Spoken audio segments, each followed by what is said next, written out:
Hi and welcome to the Ruby Tuesday. My name is Ruben and this is my review for Netflix's original series, Quicksand.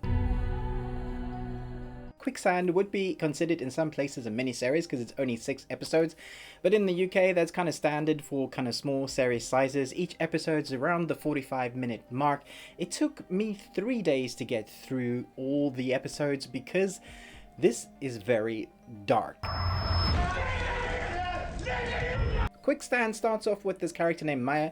There has been a school shooting and it starts off with her. She's in a dazed kind of way, and the whole 6 episodes basically recounts what happened to get to that moment where Maya is there, picked up by the police. They're basically saying that she did it and they're trying to lay all the blame on her, and so each episode kind of relays the path of how she got there, and it's basically about her and her boyfriend and how things spiral out of control to get to this school shooting.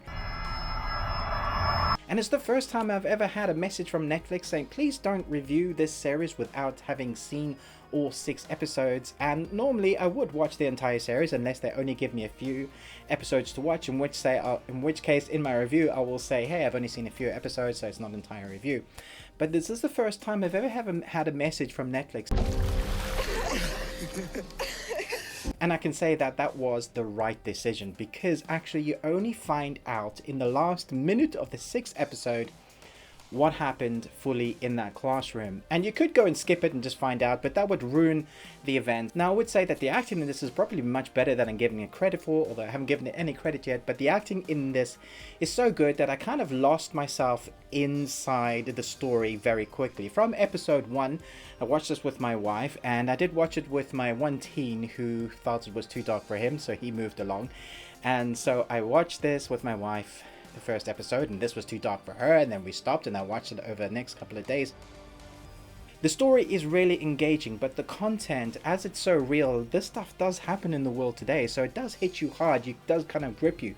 But I think this is down to the writing and the acting and the storyline that kind of grips you and puts you inside the story with them. So you're along this journey with Maya as she's been thrown into cell holding, as you go on these memory trips with her, as you discover relationship that had this effect on her life that led her to this point. And the most relationship that kind of drove her to this situation that she finds herself in is of this boy that she falls in love with. And you see these two worlds. She is quite well off, but this boy and his family are ridiculously well off. And so you have these kind of two classes, these two tiers of lower class and higher class, and these worlds constantly clash in these episodes, and you kind of get these two sets of friends as well, lower class and higher class. This series kind of tells a story of how these worlds, when they clash, can lead to really horrible things. And you see how her boyfriend spirals out of control because he has not had any boundaries set on his life, and the constant bullying by his father and the constant kind of just really brokenness of this family helps lead to a certain event to what happens toward the end. And I'm really trying not to give any spoilers, but I don't think I am. You see this breakdown of family social life in the parties and the drugs and things that they go through, and I think the story is told really well. I just don't know if this is something that most people will want to watch, because as I said, the core premise of this is a school shooting, and we know all about that. It's really tough to watch at certain points. The first episode starts off with the school shooting, but you don't see it. It's the aftermath of that, but it often revisits moments through Maya's memories leading up to those events, and then will be flashes, and it's really hard to watch. The series also has this undertone of music and score that kind of leaves a kind of gut punch in your stomach. It really carries the theme across of to what they're trying to say and what they're trying to do and what they're trying to tell you. So this music and theme is there consistently, and it makes you feel uneasy, which is probably why I had to watch it in 3 settings. I'm not sure if everybody's going to be able to watch this series.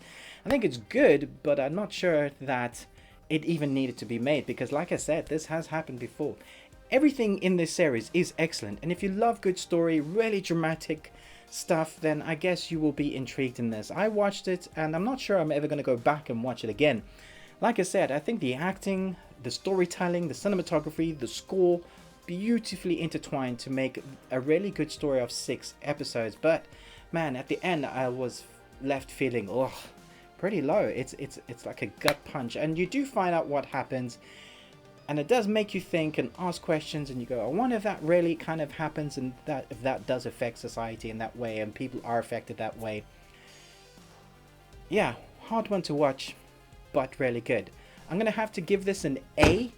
I'm going to say have to, because it is well made. It is a good program, and if you love these kind of really tense, gritty storylines that kind of hit you in the gut a bit, then you will really enjoy this.